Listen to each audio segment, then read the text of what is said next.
This is an interview with the Reverend Abraham Wood Jr. for the Birmingham Civil Rights Institute's Oral History Project. And I'm Betty Lee Hanson, and I'm the interviewer. And we're recording it at the Birmingham Civil Rights Institute on April 30th, 1998. I still keep thinking that we should be earlier than this, but 1948 or something. The time is going too fast.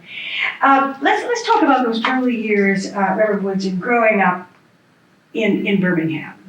You spent all your early years growing up. Did I read that your father was from Pratt City? Tell me a little bit about that. Well, my father is a native of the city. And I don't think we said Pratt City because we grew up a number of years in what is called East Thomas. Sure. There. And of course we moved to other places in East Thomas, but East Thomas was the place where I was born, where I went to the elementary school, and where I grew up. And your name, interestingly enough, is Abraham Lincoln Woods Jr. Well, explain that to me. How did your father come up with? My father's name is Abraham Lincoln Woods. His name was Abraham Nathan at first, and he changed it to Lincoln. And of course, my mother named me after him. I was the first son and the first child, so she named me after my father. However, after that, it appeared that she became somewhat infatuated with presidents because all of her boys were named after presidents. Calvin, of course, was named after Calvin Coolidge. And I said my mother really didn't know history because she would have known that Calvin Coolidge had some responsibility in the Great Depression.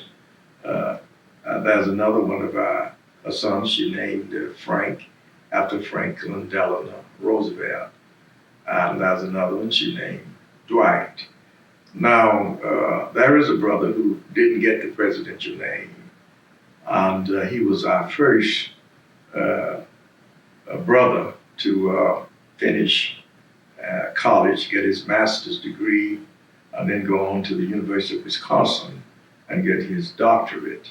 When he was born, we asked our mother what would he be named, and she said, well, I don't feel well, you all name him. And Calvin, my younger brother to me, has always been quicker of the lip than I was. And so he said, let's name him Roy. We were, at that time, we often went to see the Western Cowboys. And Calvin's favorite Western Cowboy was Roy Rogers. So he named him Roy, and my mother consented to that. So he's the only one that was not named after president. We joke about it, and I said, Calvin, I didn't like you naming him Roy, but maybe I should be thankful you didn't name him Trigger. But my mother, I think the fact that she named us after presidents wanted us to be somebody. And I think that was her way of saying to us, I want you to amount to something. I want you to accomplish something. That's interesting. Your father was a minister, but certainly that isn't a high-paying position. And certainly it wasn't in those days. Did he work at something else at the same time? Yes. Even before he became a minister, he worked at McWayne Pipe Company over in Norwood. He worked there for many years.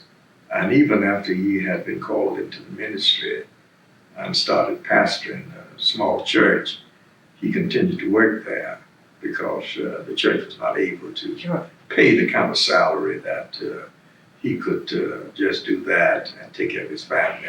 Did your mother work? My mother did not have a job outside of the home, but when we were growing up, she took in washing and ironing. And I'll never forget, she took in washing and ironing from some of the white people in the community, especially certain white family. I would go over and get the dirty clothes in my wagon and bring them back, and she would wash them, and not only wash them, but she would iron them, and I would carry them back. And the pay for all of those clothes was 50 cents. How'd you feel about 50 that? cents. Well, did it color any of the things you we came about? thought we 50 cents, was very valuable to us at that time. And I guess what we really were more interested in, whenever mother would wash the clothes and iron them, I carry them back, bring 50 cents back, she would buy a gingerbread, and she would share the gingerbread with all of the children. And I guess we looked more forward to the gingerbread. You get a gingerbread for a nickel, and great big gingerbread, and it went a long way with all the children.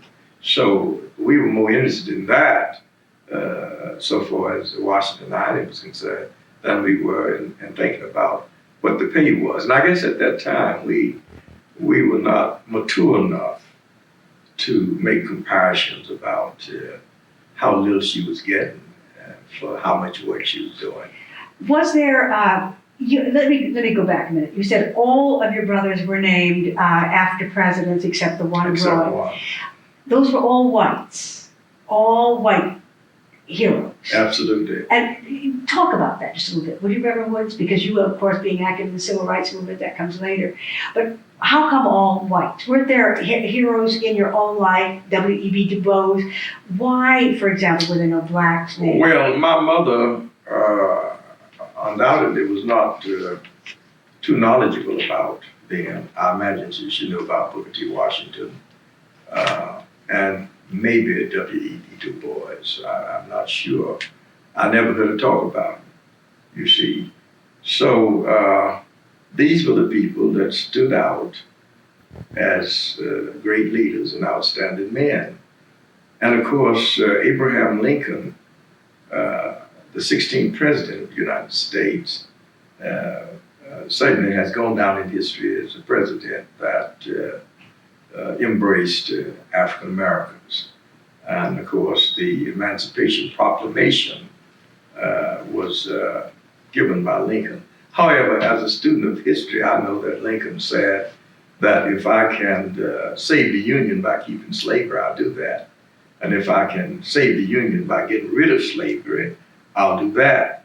And it became strategically necessary for Lincoln to get rid of slavery, and so he issued the Emancipation Proclamation. But he has gone down in history as a president who befriended Negroes at that time. And of course, you know that the South was afraid that if he became elected president, that he was going to free the slaves. South Carolina jumped out, a little after he was elected. However, Lincoln could not have done that unless he had the support and backing of those other politicians and leaders who were around him. But was it because you had his name that made you interested in history too? Or was it something you got from your family? Well, what got me interested in history, and certainly the history of African Americans, was the fact that when I was in high school, I was enrolled in a course called Negro Makers of History. I'll never forget that course. It was a course where we used a book by Carter G. Woodson. And that course was an eye-opener to me. As a result of that course, I became very proud to be an African American. My self-esteem increased because I was thinking that in order to accomplish, in order to be successful, in order to be anybody, you had to be white, because that's what we saw around us. Policemen were white. Everything was white. Firemen were white. People in the outstanding leadership position, they were white. People who owned stores, they were white, all this sort of thing. So until I enrolled in that course and matriculated in that class, it was an eye-opener to me. And I came to recognize that being black, I still could attain, I could achieve. So this Black History course really was one of the greatest factors in my life that really caused me to be proud and caused me to know that if I put forth the effort that as a black man I could achieve, and also that there were people who put forth efforts to better the lot and better the condition of Negroes, African Americans, and so I was really helped by that course. Did you have any contacts with whites at all? Now, you were a student leader at Miles, pardon me, at Parker High School. You were president, I believe, of the Student government. Student government, right. That is correct. Did you have any other contact with any of the other schools, Phillips, Ramsey, some of these other schools that were all white schools? To my knowledge at that time, we did not. I don't remember having any contact with black students. And of course, as you know, separation and segregation was the order of the day. And there were laws. The laws were very stringent. Against that, the races mixing, right. You see, and that sort of thing. So there was no kind of cross communication at all. To my knowledge, I cannot remember. Not in the school setting. Of course, growing up as boys, we played with some white children. They played with us.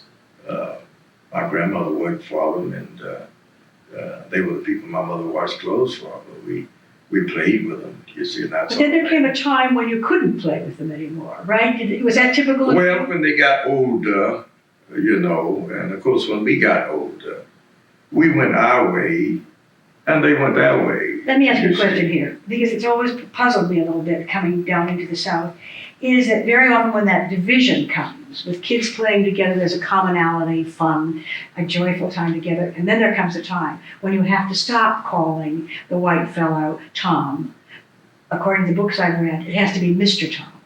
Did you experience that? I don't remember experiencing that, but we knew that they were supposed to be better than we were.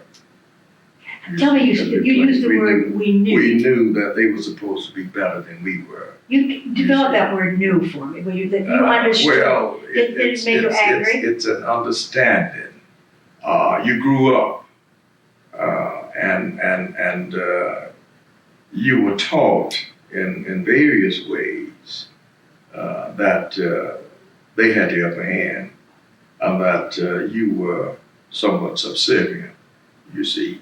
And of course, in the play, sometimes it would come out. I'll never forget that on occasion, I had the responsibility of finding scrap food to feed our hogs. And I would get my bucket, we call it our slop bucket, and go to the white community, and we would go through the garbage to find what scraps of food that we could carry back and feed our hogs. And I'll never forget that one day in the white community, some of the white boys turned loose some dogs on us. And they seemed to be very ferocious dogs. And we were running and of course howling. And I remember the dog jumped on me, you know, and he had me down. It was a very terrifying moment. And the white boy was laughing, you see. Fortunately, I was not hurt. I think some adults were around somewhere. They called the dogs off. Mm-hmm. But that was a very terrifying experience. And I felt so demeaned, so dehumanized, so humiliated, and so helpless, you see. They were white, and we were black. How old were you? I don't remember exactly my age, and I would hate to try to speculate at this time. I don't think I was in my teens at that time. I hadn't reached my teens, I don't think, at that time. Did this develop or engender in you anger? It would with Yes, me. it did. Yeah, It yeah. did. It did. The very fact that they turned these ferocious dogs loose on us, and as the dogs attacked, they were laughing. You know, they were having fun at our pain and our discomfort. You see, so was very upset, but yet had been taught that you have to be careful about venting your anger and your wrath against white people, you see, because they took advantage of Negroes. Did your anger go towards determination that you were going to do something with your life? I mean, you obviously have, along with what your parents instilled in you. Well, obviously, things like that built up, Sure. you know. And of course, there is going to come the time as my thinking process is matured and I recognize that something could be done and that I could be a part of various activities, you know. I entertain the thoughts that I need to help to better the lot of myself and of my people. Did you ever want to get even? These are very negative words, I realize that. And Well, yes, you have those emotions. sure. And as I said before, whites were in power. They had the authority. They ran everything. They had the police. They had all of this. And your word meant nothing against a white person. And you better be careful not to sass them or say they told a lie or get out of your place and that sort of thing. So you had to be very careful. But it was a common emotion to want to get even, but it was a thing that you better be careful and not do if you still want to be around. What do you think in this emotion that was very common, you said, and understandable, what turned you into the path that you went on, which was education, which was a ministry, which is a civil rights movement, as opposed to anything else, a negative kind of behavior? Well, I'll tell you what turned me on. Another thing, when I was a boy, my father was trading at a certain white store.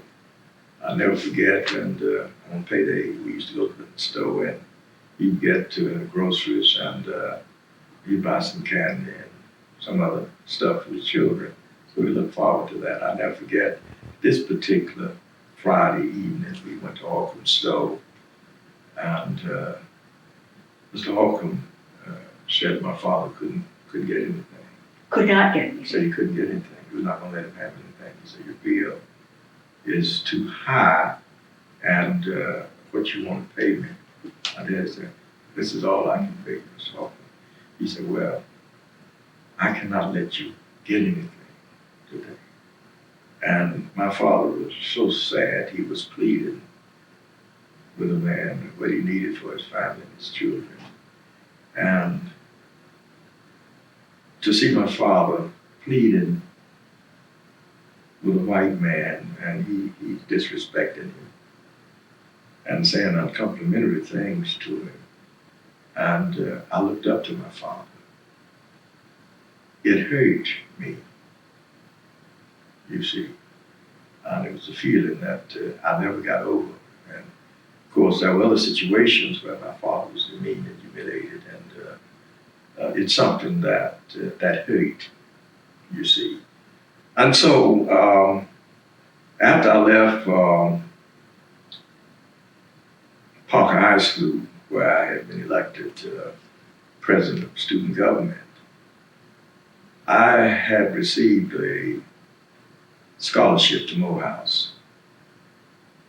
Also, while matriculating at Parker, I had some evening work. I was working at Jim Dandy milling factory, which was in North Birmingham, going there after school and working about 4 or 5 hours, maybe sometimes 6 hours, and working on the weekend, saving money to go to school.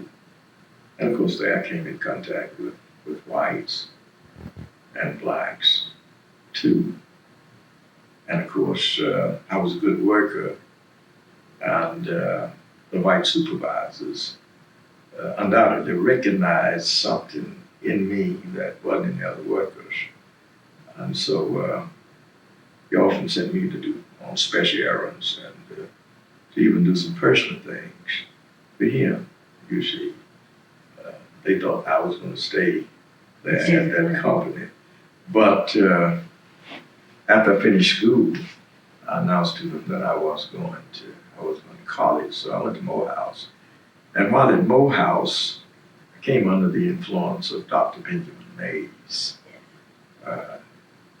Morehouse gave me a tuition scholarship. And of course, I made plans to attend. And of course, I received a letter from them saying that we have accepted you and we're giving you a tuition scholarship with the conditions that you continue to make a B average, but we do not have dormitory space for you. What'd you do? And they said to me, now, we would like to recommend that you go to Payne College. And that college was in Augusta, Georgia. And I didn't want to go to Payne, I wanted to go to Morehouse. So some neighbors of ours informed us that they had some relatives in Atlanta and that it was possible I might be able to stay at one of their relatives' home. We made contact, and it was so. So I did get in Morehouse. And after that semester, I was able to move into Graves Hall, where the freshmen usually were housed. And we used to rather go to chapel than to eat, some of us, because Dr. Benjamin Mays was going to speak on that particular day. He was an influential figure for a lot of he was an influential figure, and I'll never forget, on occasion, I can hear him now, as he was talking to us. He said he had a sort of brogue. He said, I would not be a Jim Crow Negro, taking the wings of a bird, going up in the gallery in a theater to see a movie. I wouldn't be a Jim Crow Negro. Going around to the back of a restaurant, sticking your head in a hole in the wall to get a sandwich. I wouldn't be a Jim Crow Negro. He just lifted up, and that would just tie us up, because we would go to the theater, and you couldn't sit on the main floor. You couldn't even sit in the balcony. You had to go beyond the balcony, up into the gallery. Sure. You see, and he said that's a Jim Crow Negro to do that. And when you wanted to order something from the restaurant, you had to go around the back, hold in the wall, and get these. I wouldn't patronize those kinds of situations. And it made sense. He made sense. And other things that he would say to us, you see. So that helped me a whole lot too, to come under the influence of this great man. You were in Morehouse 46, 47. You came back to Birmingham. And I think, according to your biography here, you went, what did you do in that interim before you went to the Birmingham Bible College from 47? Because I'm looking at the dates here. I want to ask. I imagine I went over to Daniel Payne College because I was determined to finish my undergraduate studies. I went there a while. And then I went to the Baptist College, I believe. And after the Baptist College, I went to Miles College, you see. And it was at Miles College that I finished my undergraduate work with AB, major in sociology and minor in English. I want to deal some more with that period of time, because from 47 to 53, it was still a very highly structured segregation environment that you had to fight against in a variety of different ways, but not as openly. However, in 1954, something extraordinary happened. the Supreme Court ruled in Board versus the Brown, or Board Topeka, what was the exact? Brown versus Board of Education. Right. What did you think that day that came down? And Well, that was a great day because, as you know, it set aside the Plessy versus Ferguson decision right. of 1896. And of course, it was a time for rejoicing, so far as African Americans were concerned, because there were numerous cases that were going to the various courts seeking to oppose the segregated system, which was not equal at all.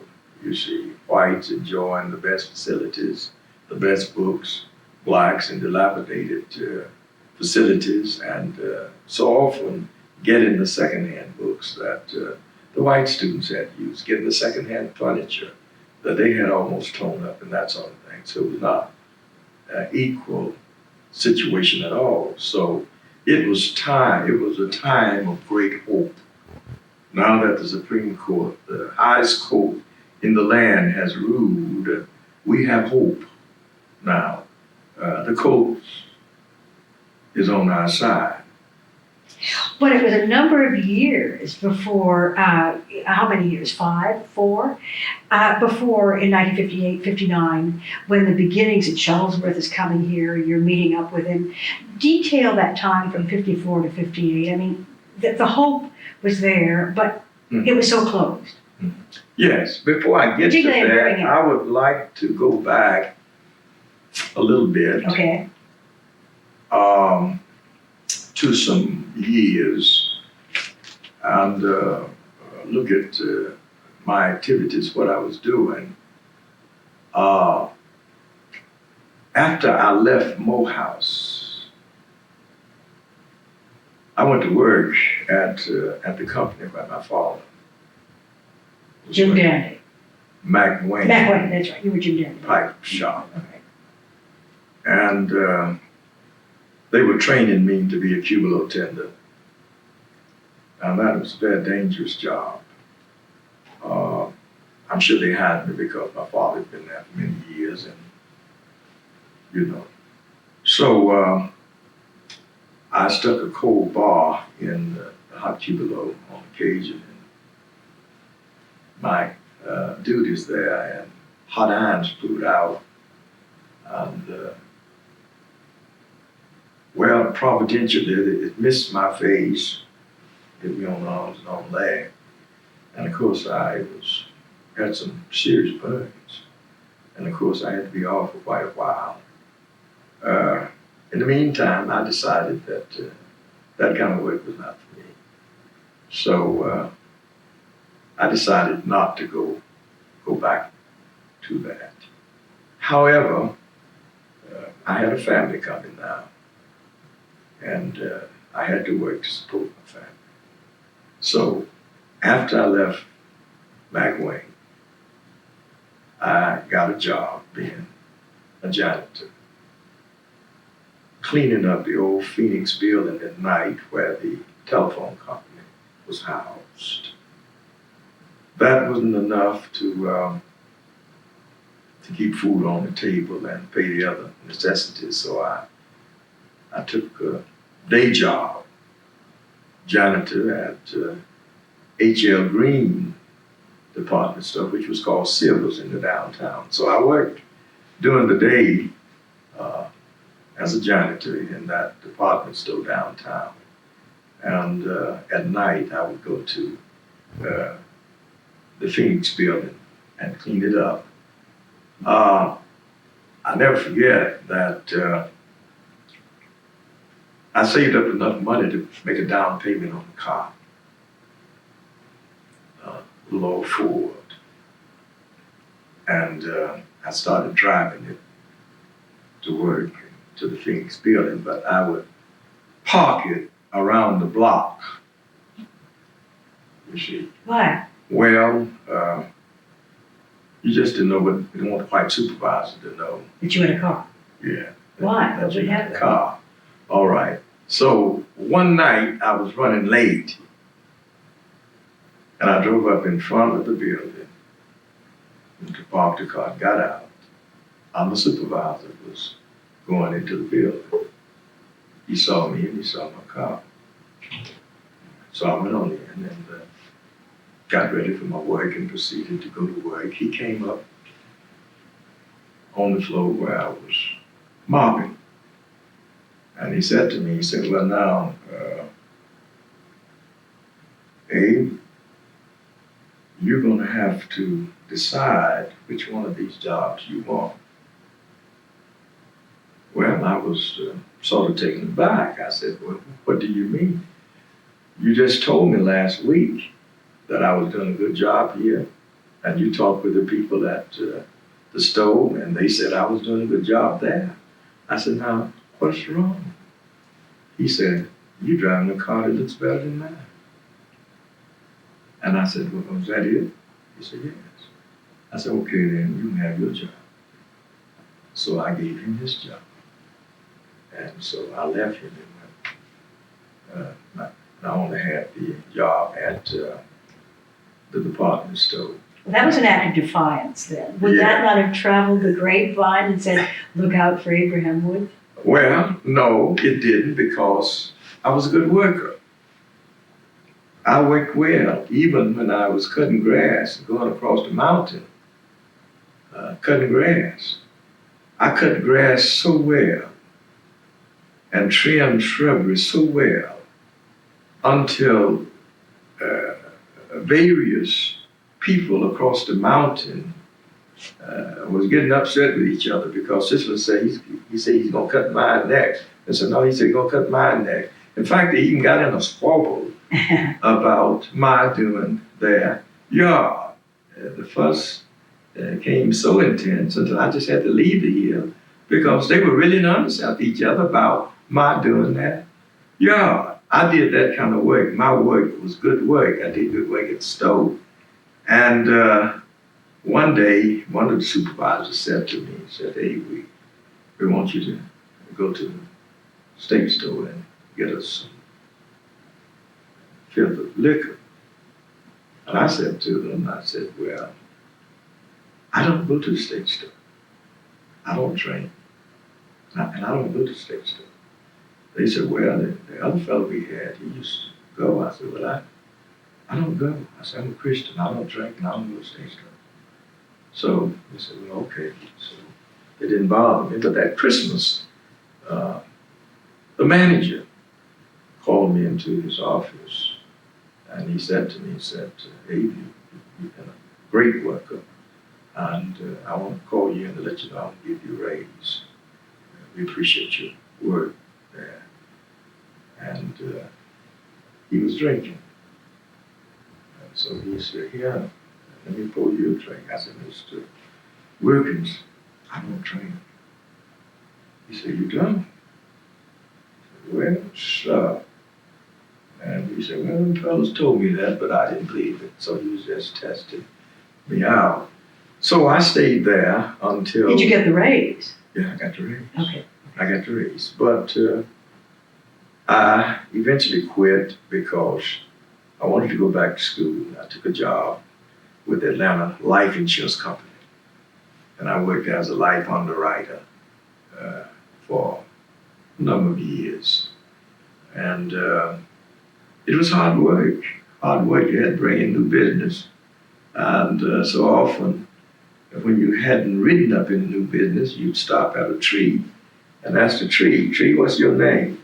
What's your address? And write it up, you know. Well, what did you say, Atlanta Life Insurance? Was that a black company? Yeah, it's a black company. Black company? It's downtown now. It's in the Masonic Temple now. In fact, Atlanta Life Insurance Company is one of the largest black companies. Was it in competition with Booker T and yes. Gasset? It was. Yes. And so I wasn't making too much money in life insurance because I would have to take out insurance premium out of my pay for the trees and the tree stumps that I had ridden.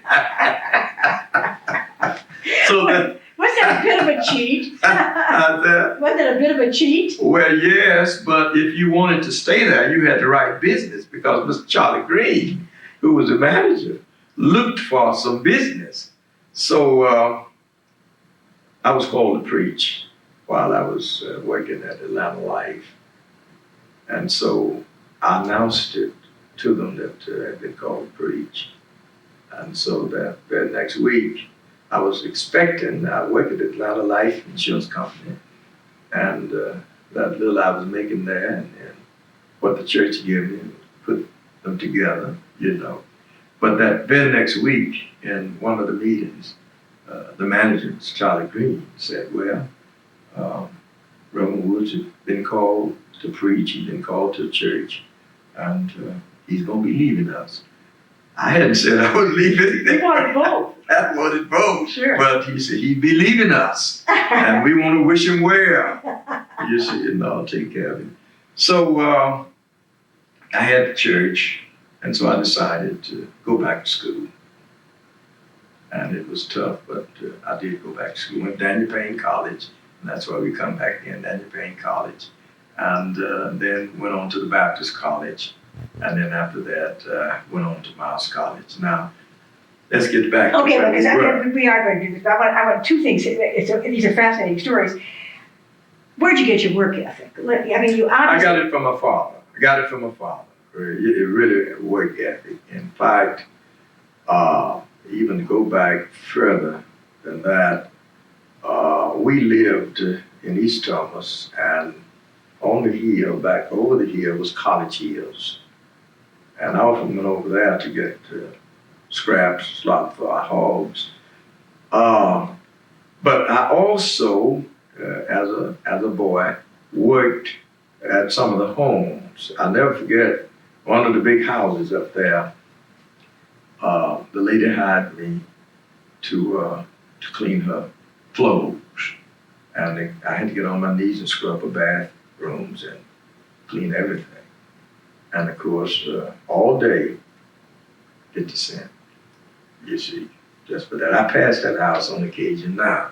Blacks live up there in that now, but I had a very strong work ethics.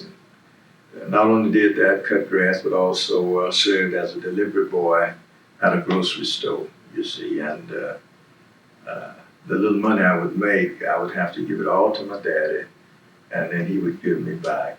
Because there was no welfare then, was there? There was nothing you would go to? Not much welfare. There was some surplus food.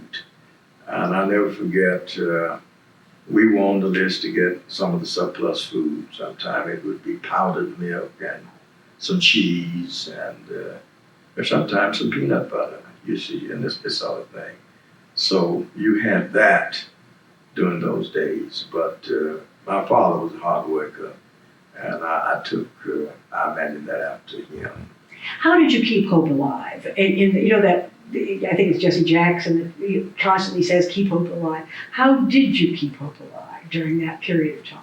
Did you know there was going to be something better? Did you just strive for it? It was segregated time now. We know what's happening in downtown Birmingham. It is more closed, and a lot of us from 54 and 58. What played such an important role in our lives was the church. Yes.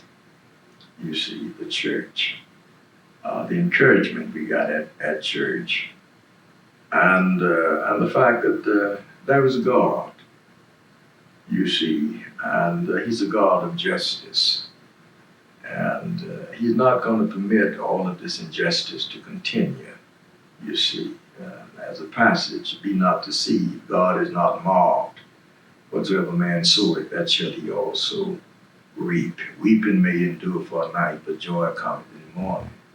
And we had hope. We found hope through the church, in the Word of God, through our religious orientation, you see, backing, and that sort of thing. But you're still a very young man, and you have a family, and you want to do a lot for them.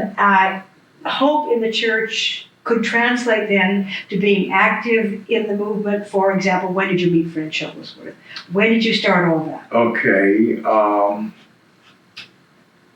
In the 1950s, I met Shuttlesworth sometime after 1954. The Supreme Court, not the Supreme Court, but the state of Alabama had issued an injunction against the NAACP, and it could not operate any longer. I remember one of the members of the church I attended was seeking to get blacks to register to vote, and the questionnaire was real long. You had great difficulty, but I'll never forget Mr. Patterson. He was a member of the NAACP, and he was seeking to get black voters. It was difficult, but I never forgot him. I took note of him because there were not a lot of people at our church trying to do things like that, and so he stood out. You see, I always appreciated him. You're talking about W.C. Patton. How's that? Well, you said Patton? Patterson. Patterson. I thought it was Patterson. W.C. Patterson. Patterson, okay. So after the NAACP was outlawed, I decided to work with a group that was headed by Dr. Patton, and which was supervised or coordinated by Mrs. Bernice Johnson. By the way, Bernice Johnson, I think, was the first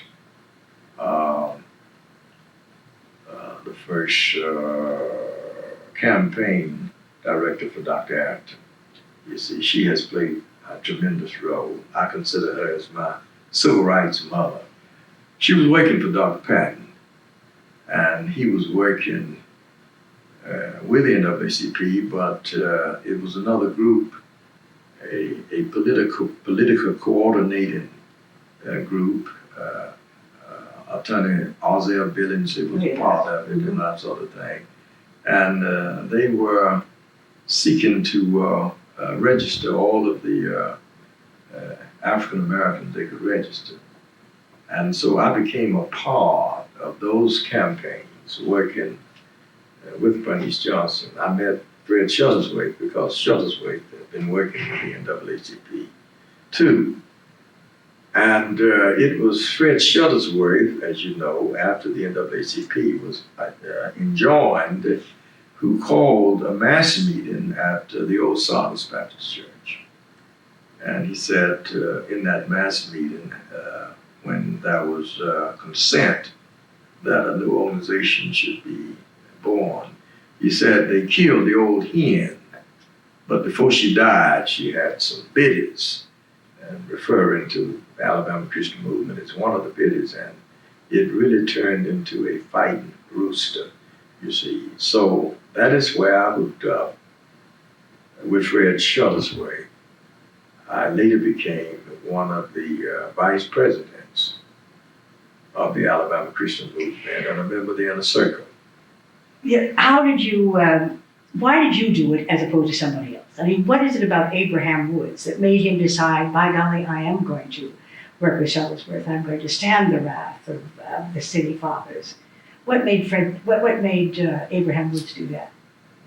What I had been through, what Was it some of your experiences I've had, and my hopelessness and my fear, and my rage at the injustice and the humiliation for which Jim Crow, the Southern way of life, had forced upon me and my family and African Americans. I had determined that I was going to do what I could. Regardless of the consequences? Regardless of the consequences. Now, I had to grow in that kind of commitment because in those early days, Shuttlesworth was the most courageous man I have ever seen. He wasn't afraid of anything, and he carried us into all kinds of dangerous situations, and I started thinking that, we could killed, in some of these situations. And Fred doesn't seem to have a fear at all, And I started thinking to myself, "Man, this fella's gonna get y'all killed."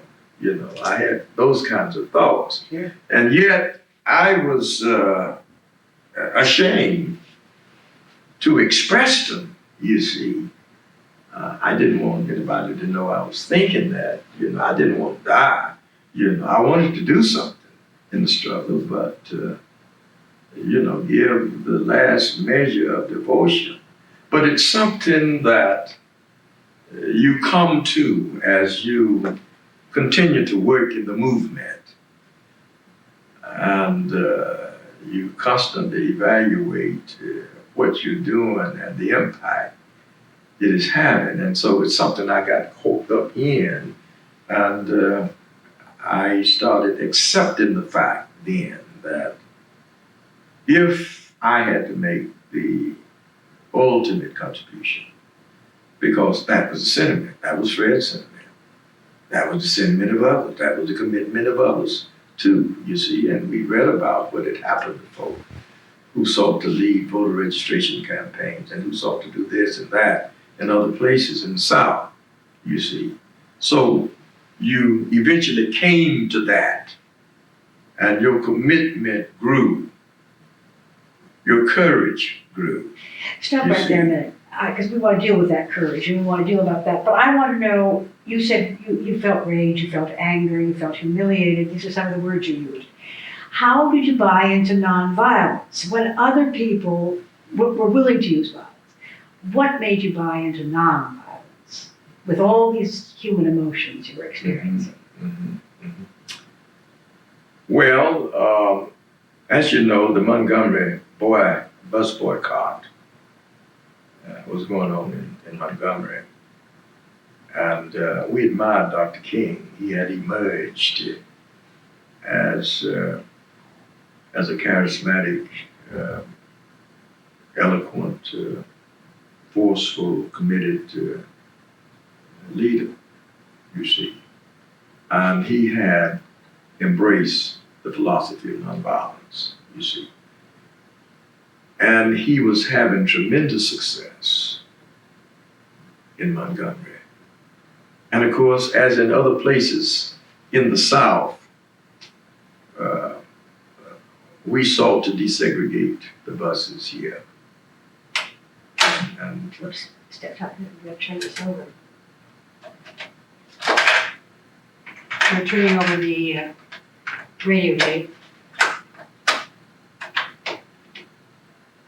Go ahead, so you sought to desegregate. we sought to desegregate the buses here, the public transportation system here in Birmingham. They were being successful in Montgomery. And so Fred Shuttlesworth was leading that struggle here. Some other people were leading it in other places, Jefferson in Louisiana somewhere, and C. Castile down in Tallahassee, you see, and Shuttlesworth was leading it here. So reading about King and then going down to the mass meetings on occasion, you see, it appeared that that was the way to go, you see. He made the teachings of the Bible come alive. And of course, when his home was bombed while he was in Montgomery. You're talking about Shuttlesworth or King? No, I'm talking about King. King. And Negroes came out, African Americans came out with all kinds of weapons, guns and shotguns and pistols and all kinds of weapons. He told them to go home and put your weapons up. They that live by the sword will die by the sword, you see. So his being an exponent of embracing nonviolence in the movement, and he was having great success. And he was being scriptural, and we had religious orientation. Then we knew that that was the way to go. And of course, really not understanding still a whole lot about it. We did have some misgivings, I did. Until I was enrolled in a course, as they sought to get ready to come to Birmingham. Shuttlesworth had already invited King to come to Birmingham, but prior to their coming, we were enrolled, I believe, in a course called The Power of Nonviolence. I'll never forget the author of this book. It was Dr. Gregg. And as we sat in the classes. Where were the classes, Reverend? It was held in various churches. I In can't Birmingham. remember. And also, I believe we went to a Miles Holden School somewhere, and maybe it was in Tennessee, and went somewhere over in the Carolinas. It was a woman over there. I can't remember her full name, Satima something, but she was a great mother of the movement, and so we were taught these techniques, and we saw that it took great character, it took great strength to embrace nonviolence, and it was not a mammy-pammy sort of weak kind of thing, but it took great strength. Everybody couldn't do that, didn't have that kind of discipline. You see, to be spat on and not retaliate, to be kicked, a cigarette butt put down your back, slapped, and all that kind, not retaliate. It takes great discipline. Were you ever spat to do on? that? Yes, I was. Did they ever put a cigarette out on your back? Well, no, tried to, but I started wiggling before it went down. But some of them did get them put down their backs and this sort of thing. But we learned that it took great strength in order to keep your composure and not retaliate. So, there were deaths happening to a lot of Negroes and some whites that dared stand up. How did you get the courage to accept death as a possibility for what you were doing? well, as I said, Fred Shuttlesworth had already gone over that hurdle. If he had not, he wouldn't have been doing the things that he was doing. I'll never forget that his home was bombed, his church was bombed. It was Christmas. And we were supposed to ride the buses in a desegregated manner the next day. And of course, we were out at the scene and reporters around, and one of the reporters asked Reverend Shuttlesworth, standing not too far from him, said, now your church has been bombed, you've been bombed, you've been blown out of your house and sort of thing. Of course, you all did not sustain any major injuries. You had promised that you were going to ride the buses in a desegregated manner tomorrow. So now, since this has happened to you, what are you going to do? Are you still going to ride the buses? And what impressed me is Shuttlesworth, before the reporter could get it out of his mouth, Fred said, the buses run, we're going to ride. Well, I thought maybe Fred should have said, we're going to meet and we're going to discuss it. We're going to assess the situation and then we're going to decide. He said, those buses run, we're going to ride. And ride those buses we did. His little daughter said, Daddy, they can't kill us, can they? Because other attempts have been made on his life. And Fred said, no. When he got ready to go up to Phillips High School to enroll his children in Phillips High School, it had been announced. Did you go with him that day? Yes. Yeah, I went, and I'll tell you how I went. We were standing around talking, and Fred said, well, gentlemen, I'm ready to go up to Philip. And so he looked around at us. He said, and I'll need somebody to drive me up there. And he looked right at me, and he said, Woods, I want you to drive me up to Phillips. I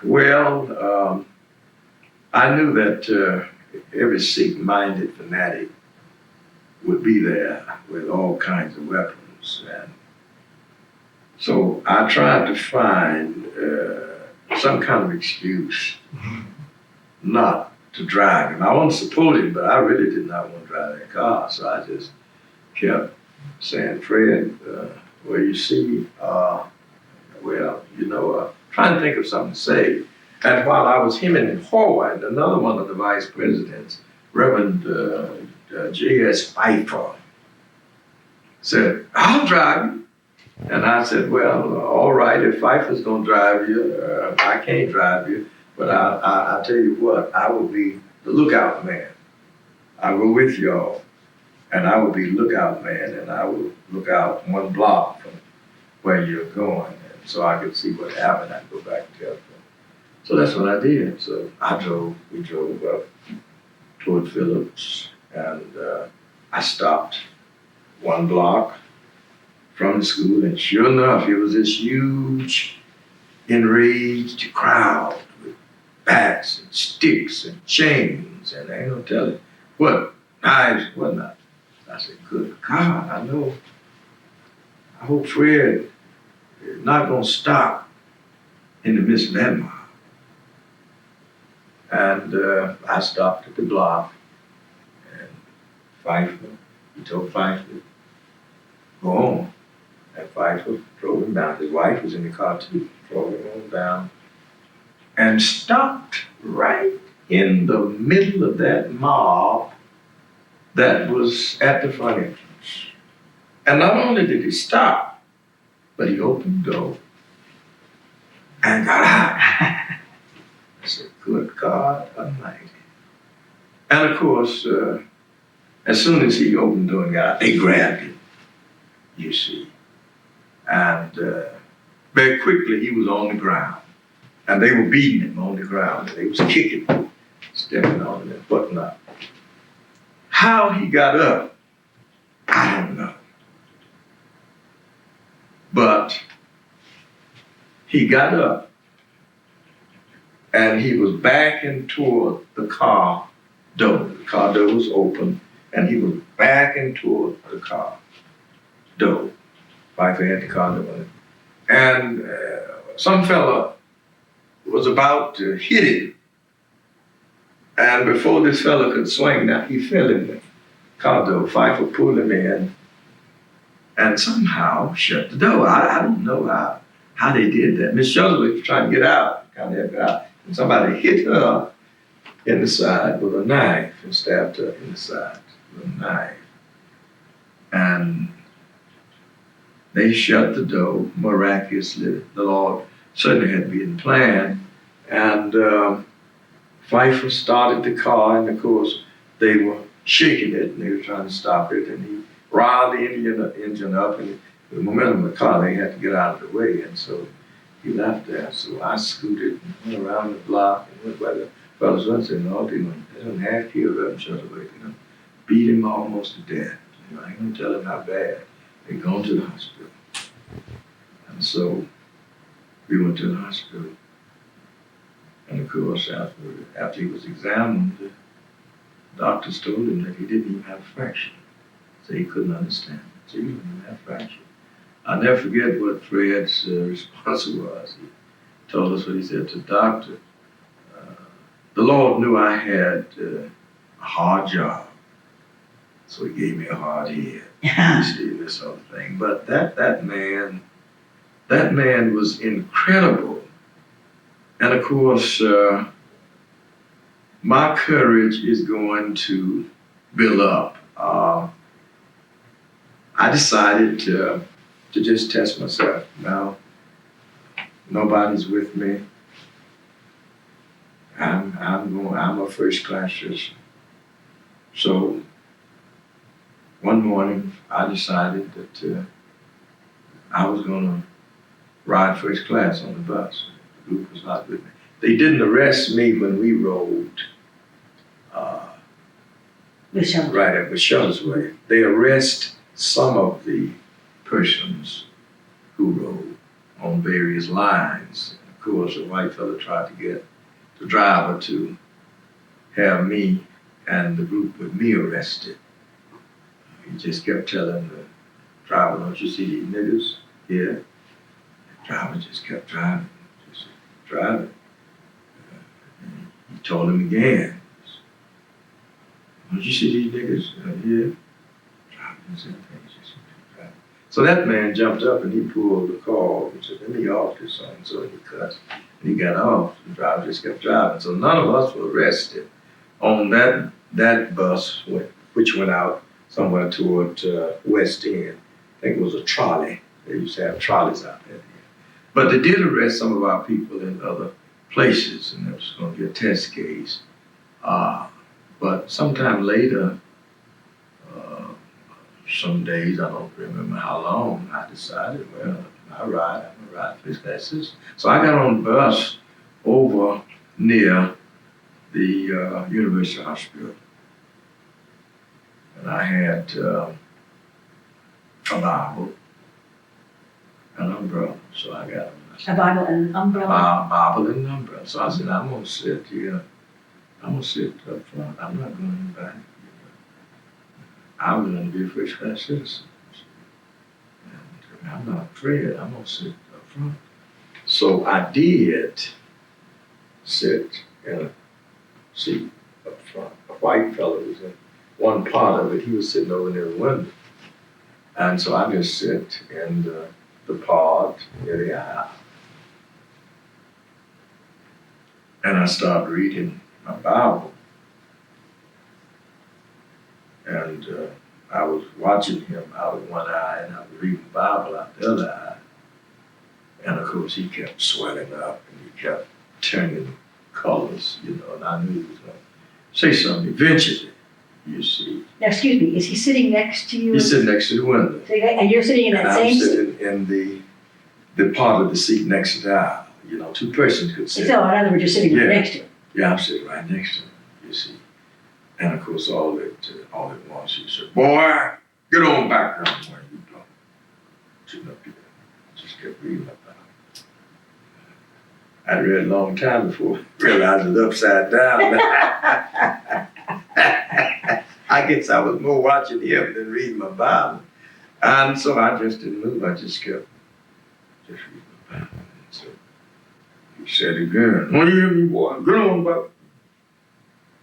So the driver didn't say anything. I just kept reading.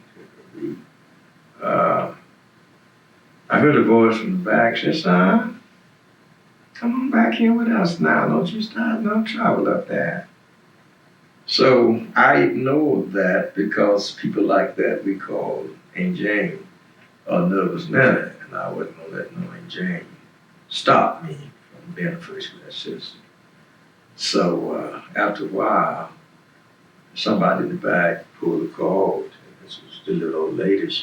Keep talking, I'm just going to pull this out here for a minute. There he is. Okay, okay. It was a little old lady, and she was getting off the bus. A friend of hers said, "You getting off here? This is not your stop." She said, "I know it, child, but I don't want to be in no mess." And so she jumps off the bus, but I just kept sitting there. And bus driver didn't say anything. I ignored the white fella. And finally, he said, "Move over." I moved over, and he jumped up, came out by me, and he sat over in another seat in the back. And that was the end of that. So I felt my courage coming. You see, I had decided now, whatever happens to me, it's all right. I must do my part, in this thing. From then on, you know. I had no fear. But you had to test it that way. I had tested by myself. By You see, yourself. nobody but me. You see this. So I had no more fear. You see. Let me ask you about when you registered to vote for the first time. Or tried to vote for the first time. How did that come about? I mean, these are very momentous things.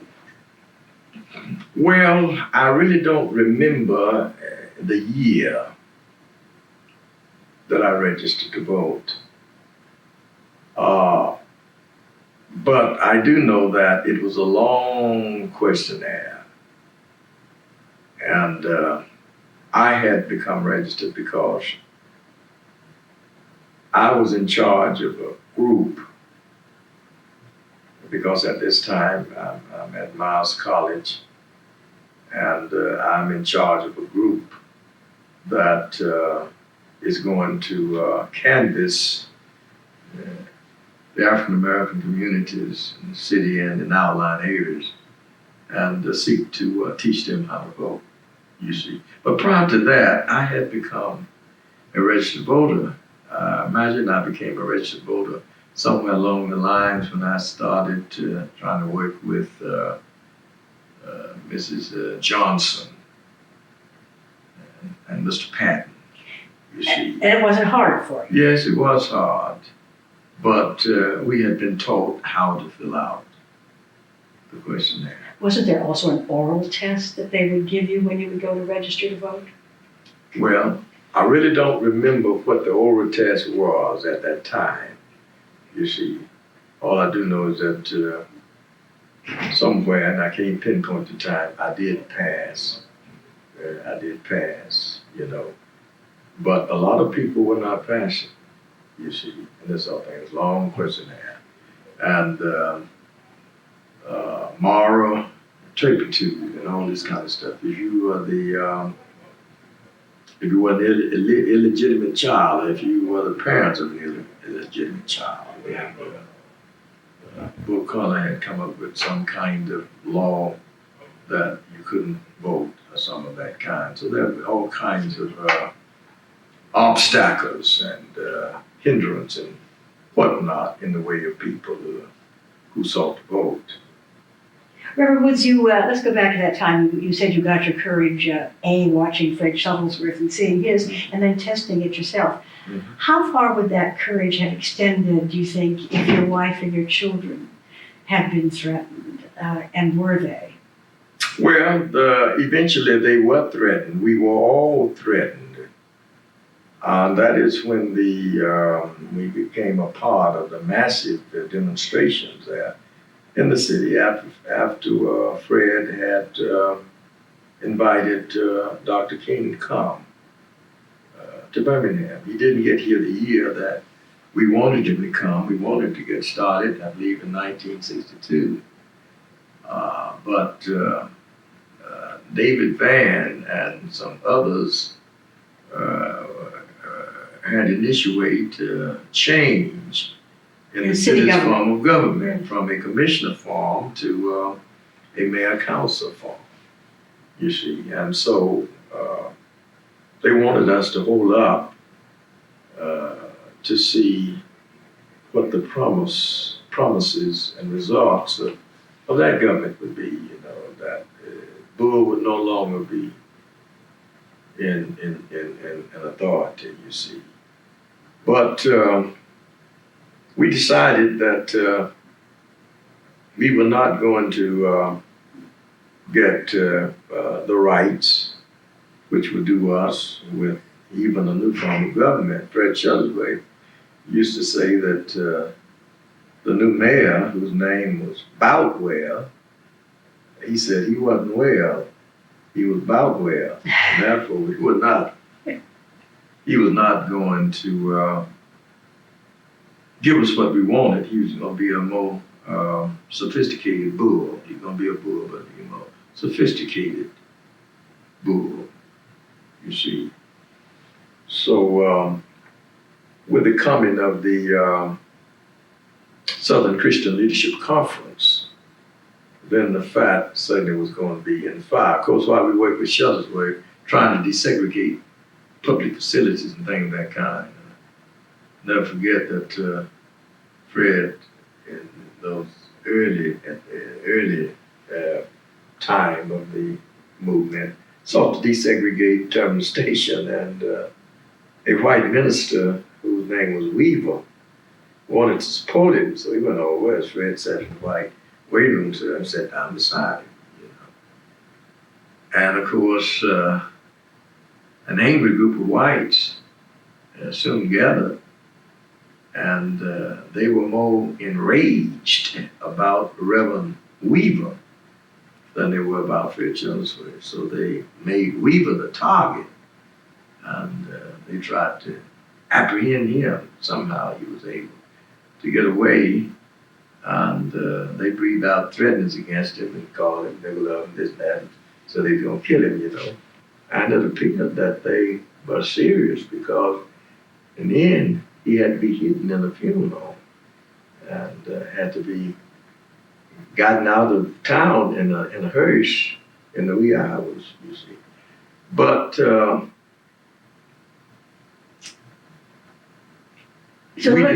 sorry. Go ahead. No, I was going to say, so now these things have happened. Shuttlesworth is working with you and several other people independently. What turned the tide, and what made King decide to come to Birmingham? He's not. Well, he had promised Fred he was coming. In fact, the convention met here. I believe it was in 1962. The SCLC. SCLC's National Convention.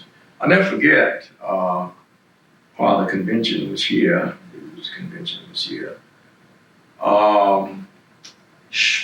King had just finished an address in L.R. Hall, October.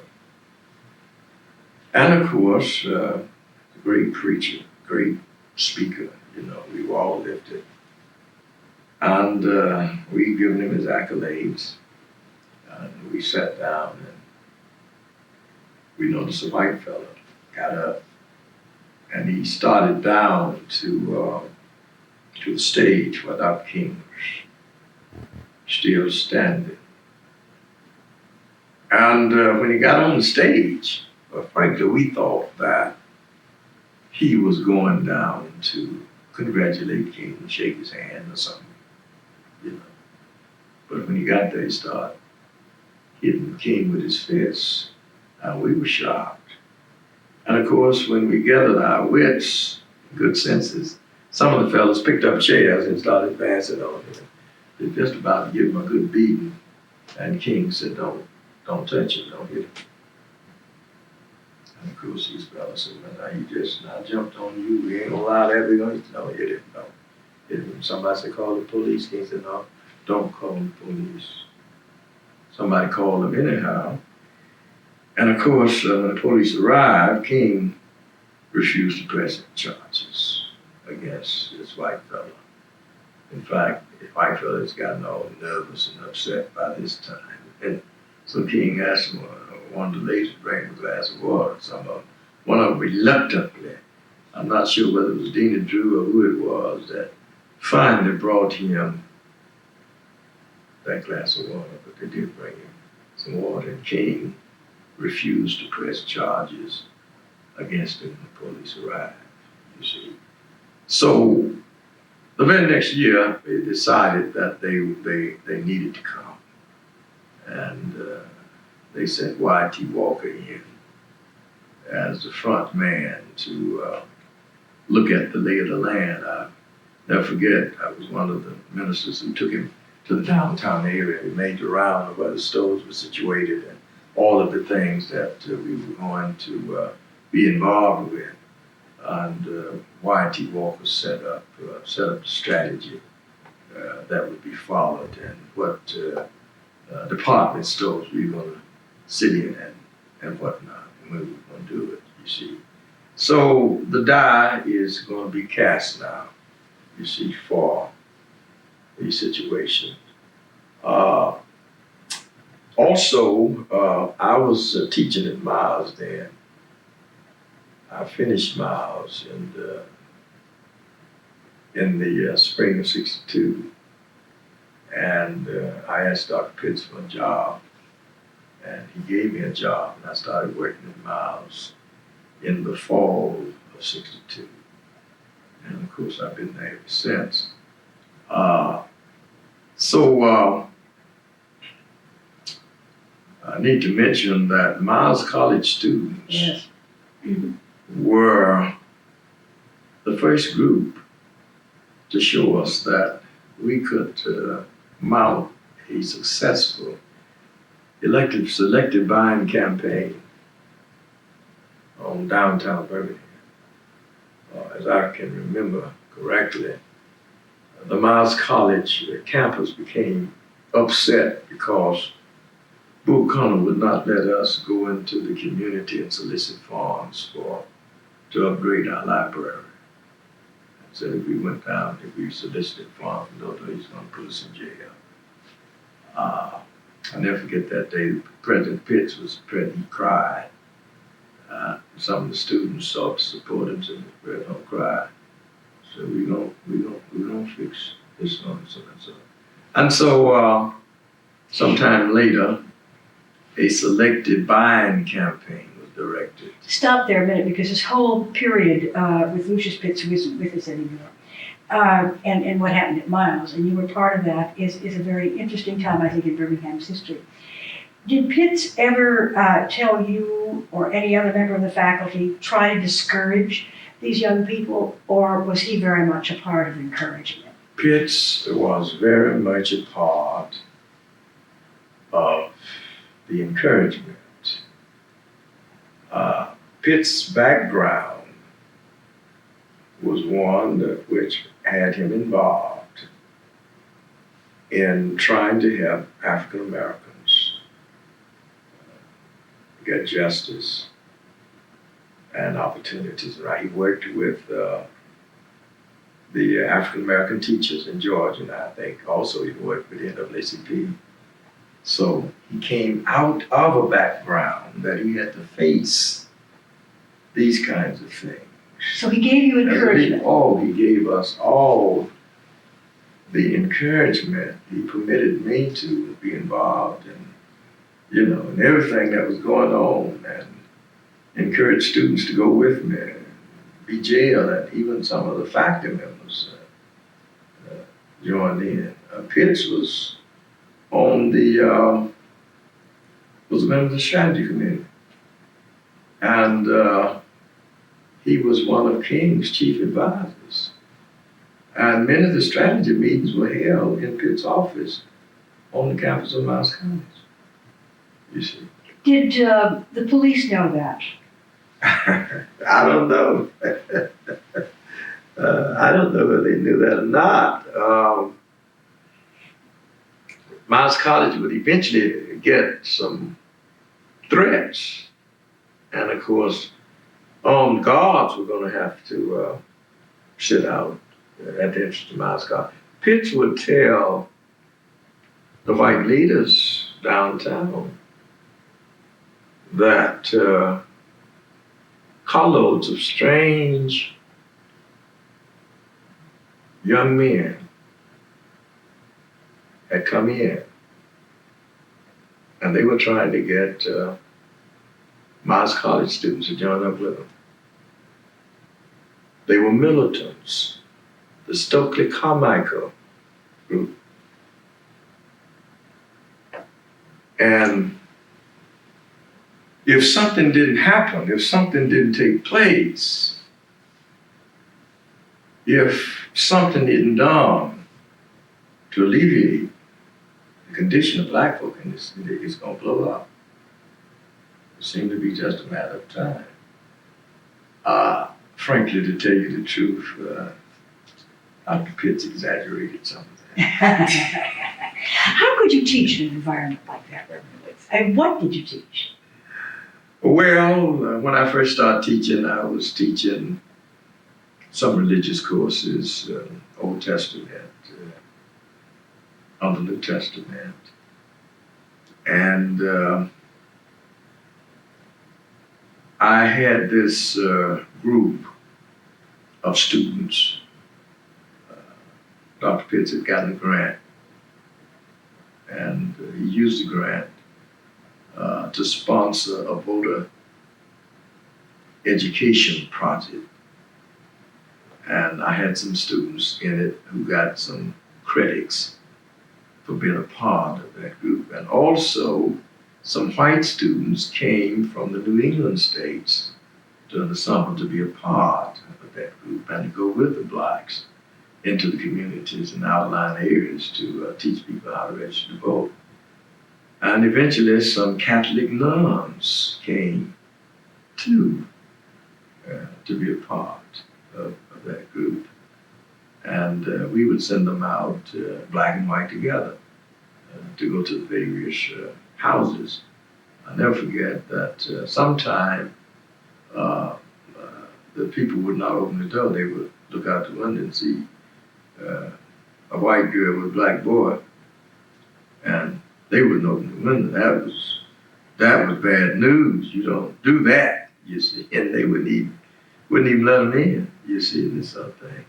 But these New England white young people helped us tremendously. These nuns, I forget where the nuns came from, but I'll never forget the nuns being with us. We got caught in a little rainstorm one day. We just got back to the campus. We've been in outlying areas teaching people how to register to vote. And we would line them up to go to the polls, and we would send a bus to pick them up. And we would sponsor babysitters, and we would go with them to the polls, and we would be there to give them moral support, you see that they registered to bring them back. I never forget, we were coming back to the campus, and it was raining.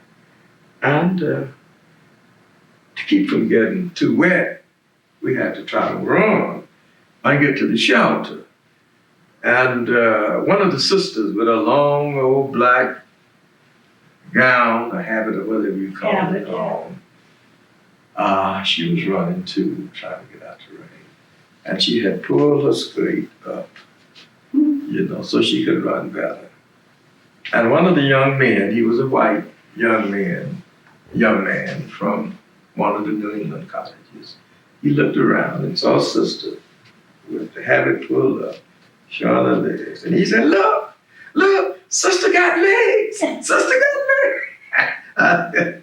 Yeah, that was a very... So the humor helped us survive. It helped us to survive. So, and Fred laughed a whole lot too. Fred kept a lot of humor in the situation. Humor, religion, and certainly music. Absolutely. Carlton Reese. All played a part in all of it. What we would have done without Carlton Reese.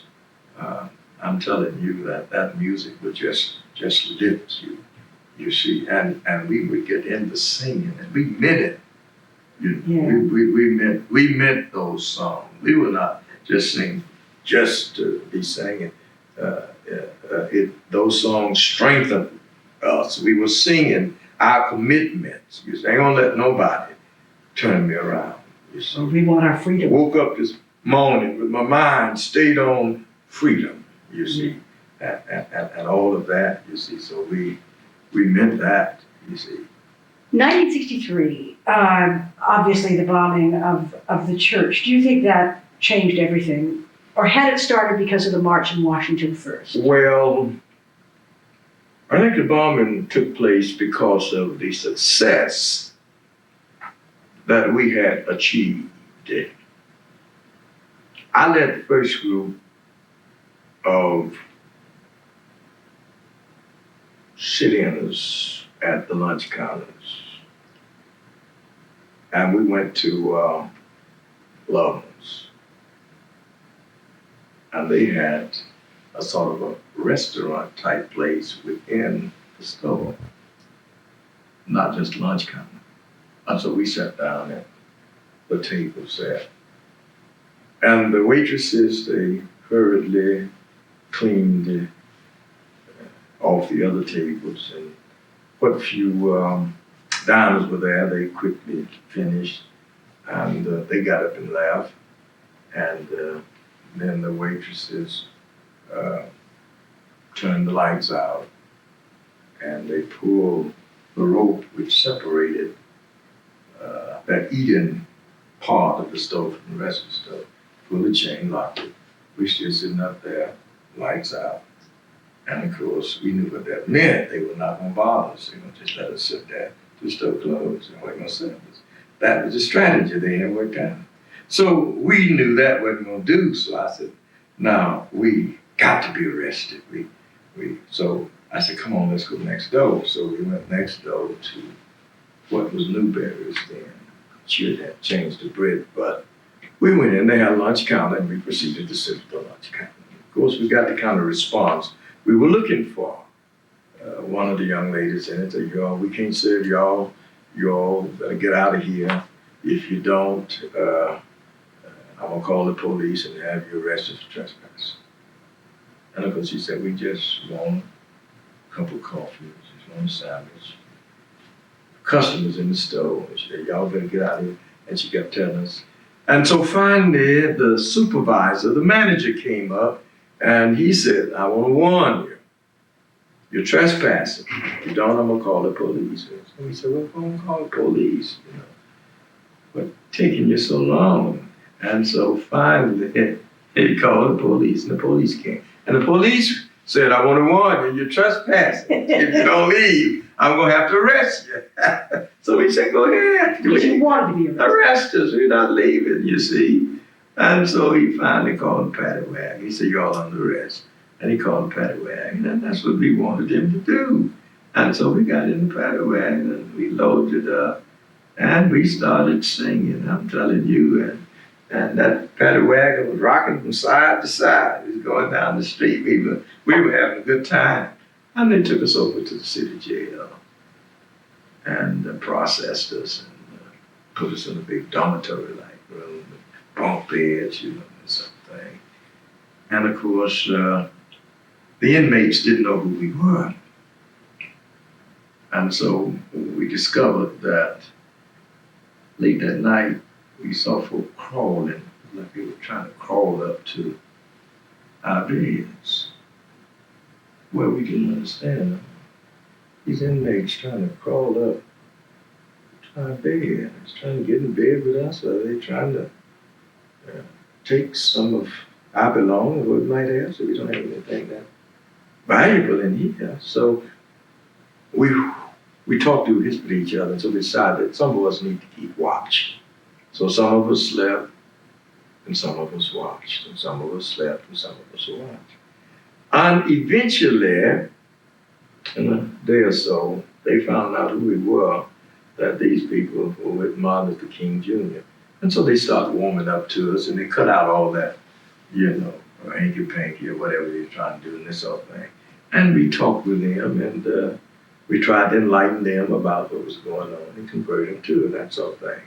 They were black inmates. They were black inmates. So they decided to send me and one or two others to the city farm, since I was one of the leaders, so they're going to send us to work on the farm. And so they loaded us up that morning and put us on a truck and took us to the farm. I didn't even know the city had a farm until then. We got out there somewhere in the upper city, telling you, they had a nice farm out there. But it was just like putting a rabbit in the briar patch. You see, I came up being able to plant corn and sweet potatoes and greens and this sort of thing. So even picked cotton at one time or another with my grandmother. So, it wasn't any punishment for us. So they decided to take us out into the woods. So it's about 2 or 3 of us. They said, "Come with us. Here's some picks and here's some shovels." And they had shotguns, and they took us way out in the middle of the woods. And we got to wondering, what are these people getting us out here for? Are they gonna kill us? What? So finally they stopped and said, "We want y'all to dig here." Well, we had a thought that they possibly are making us dig our graves, and after we dig them, they're gonna shoot us, and they're gonna bury us, and we're out in the woods. So we refused to dig. In fact, I asked them, I said, "Now, dig for what?" I said, why are we digging?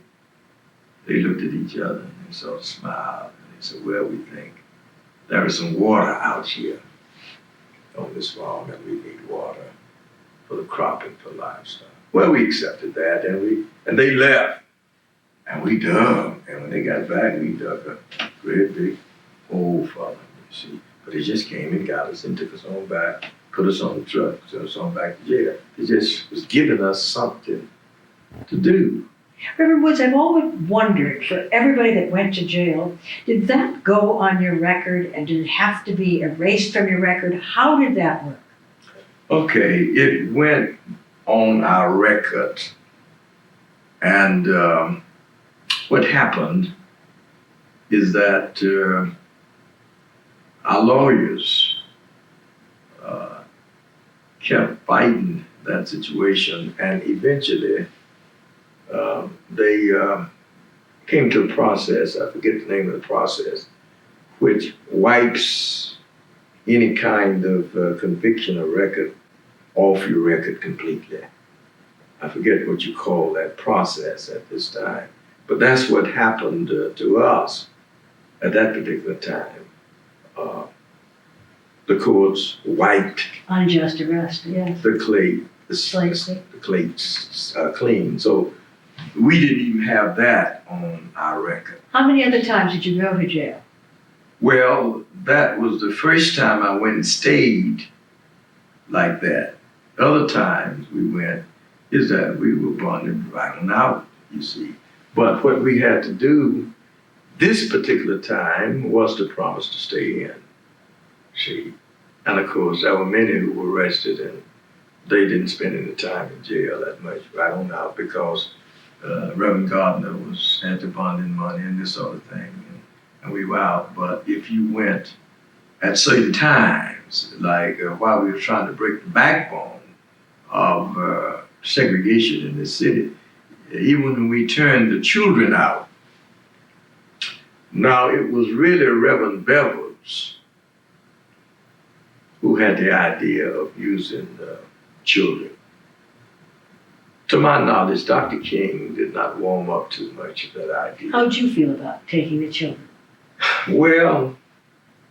And where were your children during that? Well, I did have some concern about it, but we decided to go on. We knew that we wasn't getting a number of persons, older persons that we needed to fill up the jails. And the movement seemed that it was going to peter out or fail if we didn't get large masses of people going to jail, and this seemed to be the hope. So I became involved in helping to get the students out of school, you see. And they were eager to get out. The word had gone around, and they were climbing out of windows and jumping over fences and coming out every way they could come out. They were eager to come out. They were marching down to 16th Street singing, I ain't gonna let nobody turn me around. And so I got back to 16th Street one morning after I had went to get other students out of school, and lo and behold, my wife was there and several of my children. I was a little surprised to see them. How'd you feel about that? Well, I was surprised to see them because I didn't know they were coming, and they said, Dad, we want to go to jail too. So I said, good, because I couldn't resist their going to jail, and I had to get other folks' children to go to jail. And so my three girls said, well, we want to go. And then my son, my oldest son, 5, he said, Dad, I want to go too. His mom said, no, son, you can't go. He said, I want to go. She said, no, you can't go. What would you do if one of those dogs got after you? He put his hand in his pocket and he came out with a nice sized rock. And he said, I hit him in the head with this rock. You see, mother said, no, you still can't go. He was only 5. So he had a fit. He he went into a temper tantrum, kicking and screaming and hollering. He wanted to go to jail too. And of course his 3 sisters went, but his mother still didn't let him go, and they stayed in a week, you see. And of course, as you know, they filled up the jails, and, the juvenile detention facilities, and they put them over in Fair Park. And this was what broke the camel's back, you see, with the jails being full. And you know, it's going to be the merchants that would seek to bring some accord with David Van and the Mills. My goodness, are we through with it? Stop, everybody. But let's go on with this, because if we still have a little more time on this, we've already overdone it. Good. It was David Van and what? Are you going to get another tape? No, this will be fine. We'll finish on this. We've got it. It's recording on the videotape. Can you do that? I think so. Let's see. Let's see what we've got. They give you another tape, won't they? Maybe. Let's see. Because I usually have these. I didn't realize we've gone 2 hours. Can you? We're not going to even have enough time with the video. So Let's see. Let me just. see what they're going to do, because if they can't get all of my... There's so much. Let's see. Is that off now? Let's see. Let me go out. Let's see what I I have not gotten to some of the significant parts. What? This is also. That's going to do it. Yep.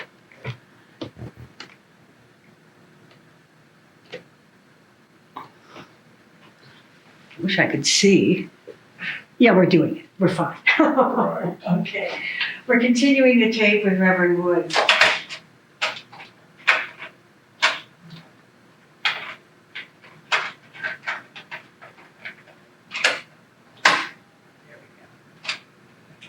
This is a continuation of the tape with Reverend Woods.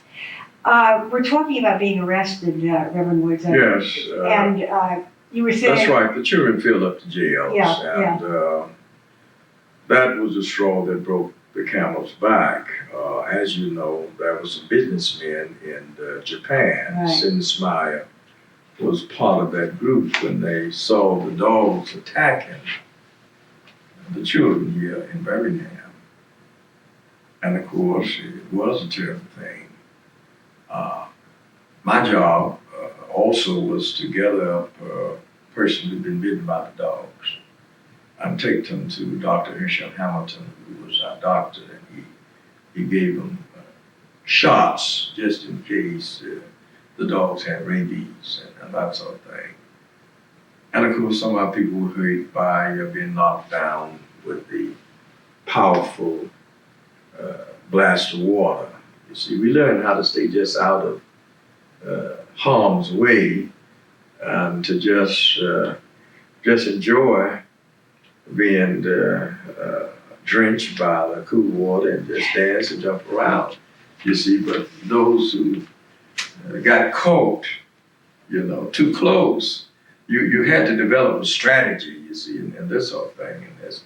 So when Dr. King was attacked about the children, of course, you know, he stated that, and they said to him that these children are going to get hurt, they may get killed. He went on to say in substance that these children have already been hurt.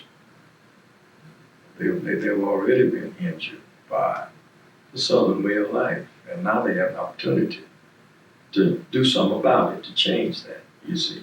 And that was a good explanation, and of course, it made sense.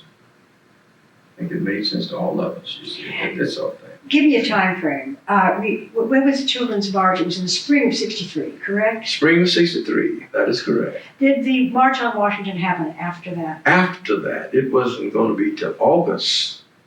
March on Washington in August, and the bombing of 16th Street in September. But we were going to come to court, but we went through some turbulent things. We went through a lot of other bombings in Birmingham, with the bombing of Bethel Church and bombs going off in other parts of the city of Birmingham. And some of the bombs, I think, they were set to trap us, because one bomb would go off and we'd rush to the area.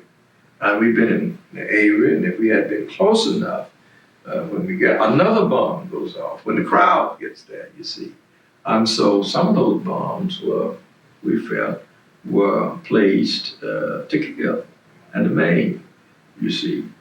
And of course, Shua's home was bombed twice. The Gaston Motel was bombed once. I'll never forget that night when the Gaston Motel was bombed. On that Friday night, wine heads and people who were under the influence came out of the various little drinking places, and their rage overflowed, and they turned over cars and set them on fire. They set stoves on fire, and they bombarded the police and the fire trucks with rocks when they So you tried had to no go. control over those people. That's right. That was a terrible night. That was a terrible night. So terrible that the police asked those of us who were supposed to be leaders to get in the cars and ride with him to keep, so the firemen could go put out the fire, and that sort of thing. Well, it was a little uncomfortable that night to ride with him. I remember getting in a police car. And of course, I held my head way out the window. I said, I got to take this risk, but I want those folk who are throwing rock to see that I'm a soul brother. So I put my head way out the window so they could see. And we were able to get through so the police could do what they want to do and bring the firemen and put the fires out, and that sort of thing. But cars were turned over, stoves were set on fire. That was the night when the African American went crazy. I saw Negro African American behind L.R. Hall, and he came from behind L.R. in a long knife. Policeman was at the other end. He shook his knife at the police and said, "Come here. I want that suit you got on." And I thought the police was gonna go down there like they usually do with his gun, and they go and get shot. That policeman didn't budge. He didn't go around there. You see, that was a terrible night. Did you ever feel during that terrible night that you had let loose something that you could get no control over? Well, yes, absolutely. I felt that this thing seemed to be slipping some, and we might not be able to control those folks. When Sho's home was bombed, we had a similar situation. A black man was killed out there. The black man, police shot him, and he seemed to be, he favored Shuttlesworth. We often said that they thought they were shooting Shuttlesworth. But blacks were throwing rocks. Blue color armored car was up there that he drove, and they were shooting, and it was a terrible situation up there. And I never forget, things sort of quieted down, and an old drunk lady picked up a rock. And I said, "Madam, what you gonna do with that rock?" She said, "I'm gonna throw this rock." I said, "Please don't do that." I said, "If you throw the rock, they're gonna shoot." She said, "I don't care, so and so and so." I said, "What do you think, what do you hope to achieve by throwing this? I'm gonna knock this so and so out of one of her so and so." I said, "Please don't throw the rock." She didn't pay me any attention. She went right on up there. I said, "Well, just a minute." She went right on up there and she threw that rock. And after she threw that rock, the police started shooting.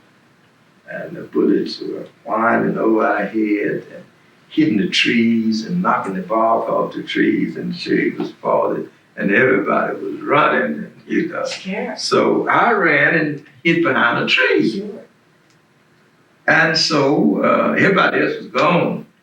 And the police was in behind us. They ran up behind the tree. And so they had their guns drawn, but not.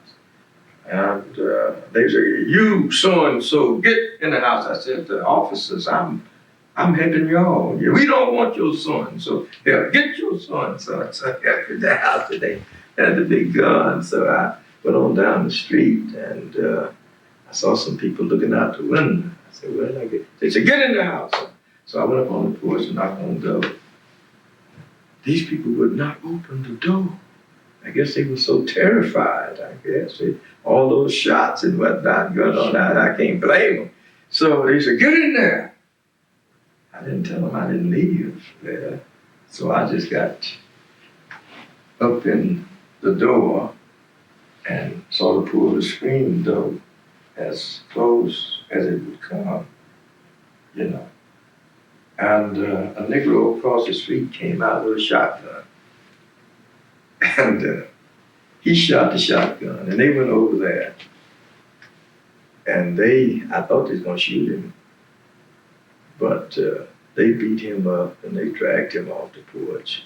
You know, it was a terrible night. It was bedlam during that night. What calmed it down?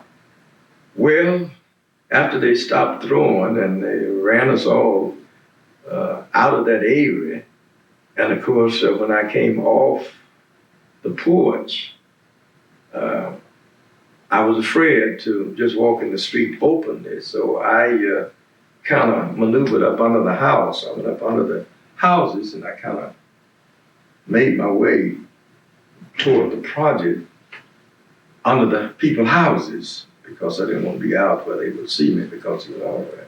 And finally, I was able to inch toward the project and go to one of the houses in the project. One of my members lived there. And I called my wife, you know, to come and get me on the back side. And she came after me. But we experienced some terrible times during the bombing. I just can't remember how many bombings were, you see. Also remember when the state troopers came in here and they came to beat us up. And my brother got hit a time or two and they struck at me. You know, you had to learn to be quick.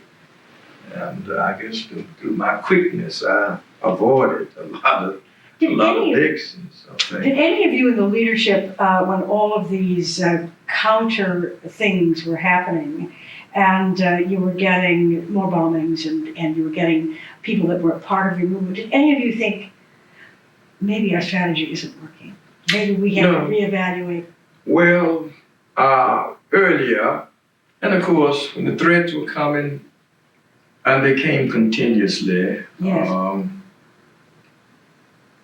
Nigga, you better get out of town. You're gonna be next. We're gonna get you.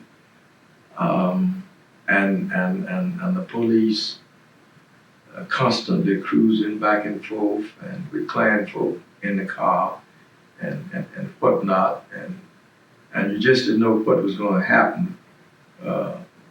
So often at night we would get on the floor, you know, because we didn't know whether the folk meant what they said. They're gonna do it then or not, you see. And it was a constant thing. And you just had to learn not to be afraid and answer the telephone, you know, and not being fearful and that sort of thing. Try to say something nice to them.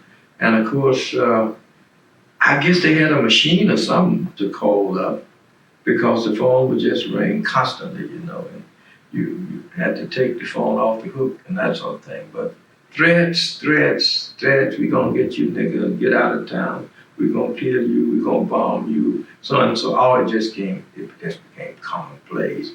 My wife got used to it. My family got used to it. They were part of the movement. And so pretty soon, after quite a bit of that, we were baptized. And so we just took it in stride. And we said, well, if they're gonna bomb us, if they're gonna kill us, so be it. Did most of this happen after the march, the children's march downtown, or was it just constant throughout all the marches? Well, even before King came in here, I working with Shuttlesworth, you see. So it started from then, and it continued throughout, you see. Sometimes worse than at other times, you see. But it was something you had to learn to live with, because if you were fearful, you would turn tail and run. You would get out of town, you see, because they said, we're gonna kill you, you know, you're next, and that's something. What brought about the decision to march on Washington? What was the Okay. because you went to Atlanta and worked with That is true. After we got the accord, the Birmingham Accord. that's right, Yes. and it was negotiated by David Van, who was a go-between man. He offered me out at Miles College. We thought he was not offering enough, and white community thought he was offering too much and this sort of thing. And of course, he finally worked out an accord. We had a selective buying campaign going on downtown too. They had a stranglehold on the merchants. They were losing money. So the accord was worked out. We got what we asked them for, the segregation of lunch counters and not to press charges against people and so forth and so on, a number of things. After that, we got in earnest about the March on Washington. And of course, I was asked to come to Atlanta to serve as the deputy director for pulling the march together. I later found out that my good friend, Dr. C.K. Steele, who was one of the vice presidents, recommended me. I had invited him to our church to speak, and he'd spent some time with me, and I made some kind of impression on him, and so he told him that I could do the job. So I worked out of the King's office and traveling around southeast and back and forth to New York just about every weekend. But my job was to mobilize planes and trains and carpools and buses and whatnot, so we could have a huge number of people up in Washington. And that's what we were shooting at. We knew politicians could count, and we were afraid, Dr. King's concerns, that we wouldn't have enough people up there, you see. So I kept him posted as to the progress that I was making with my mobilization. And just about each week we'd meet up at the Urban League in New York. Bide Rustin would be there. A. Philip Randolph would be there. The head of the NAACP would be there. Head of the Urban League, SNCC, and white religious leaders and white labor leaders and whatnot. And we would make our reports, so things were looking good, you see. And of course, the last thing that I mobilized was a train to start in the lower part of Florida. And as it moved up the coast, pick up coaches and come on up the coast, picking up coaches in Florida at the various cities, and then pick up coaches in Georgia, pick up coaches in the Carolinas, and then pick up coaches in the Virginias, and then come on into Washington. It was a long train. I rode that train. It was a freedom train. I've got to find my information on it because nobody's talked about it, you see. And when we got to Washington, and we looked and we saw people coming from everywhere, and it looked like a number that Jordan saw. We were happy. We were happy. Was it a shock? It wasn't a shock. We didn't expect that many folk. We were afraid we were not going to get them. And frankly, to tell you the truth, the Power Rangers finally gave us 250,000, but we had over 500,000 folk there, you see. I'll never forget being there at the Lincoln Memorial and Lincoln sitting in this huge chair. I was standing right in front of him. King was a little further out with his guards around him, and you could see all that massive humanity out there around the reflection pool and this sort of thing. And electric was in the air, Mahalia Jackson singing and whatnot, and then King got up and gave us "I Have a Dream" speech. I'm telling you, you just should have been there. You just should have been there. And I'm telling you, you heard it, but not being there, you couldn't feel what went on. And that huge crowd of people, there's one voice, you see, and I'm telling you, we were really charged and lifted up. You see, he told us, go on back to Alabama, go on back to Mississippi. You know, we were ready to go. You see, Come back and do what? Yes, to go back and go to work. Yes. Go to work. That's right, go to work. And so that was a tremendous experience, the march, and so it was successful. We got an accord. The march was successful. Prior to that, I had also been tapped to go on some of King's speaking engagements. His schedule had gotten so heavy, they were asking for him to come in various parts of the country, and he couldn't fulfill all those obligations. And so I was honored to be one of the preachers to go and fill his some of his engagements, because it was important. They were going to send a good check back, you see. So my first time out, I went to Long Island, New York. I'll never forget that, because plane had motor trouble. And had to try to get back to the airport in Atlanta. And I was praying, Yeah. Lord, I want to do some more preaching for you. And so it did get back. And I was late. Wasn't going to get to Long Island in time. They told me to go get off in New Jersey. They'd have a helicopter waiting on me. And when I got off in New Jersey, there was a great big, huge helicopter. I got on the helicopter. And the helicopter took off and took me over into Long Island. And I got there in time to speak. I never forget that speaking engagement. But we had been successful now with the accord. We had been successful with the March on Washington.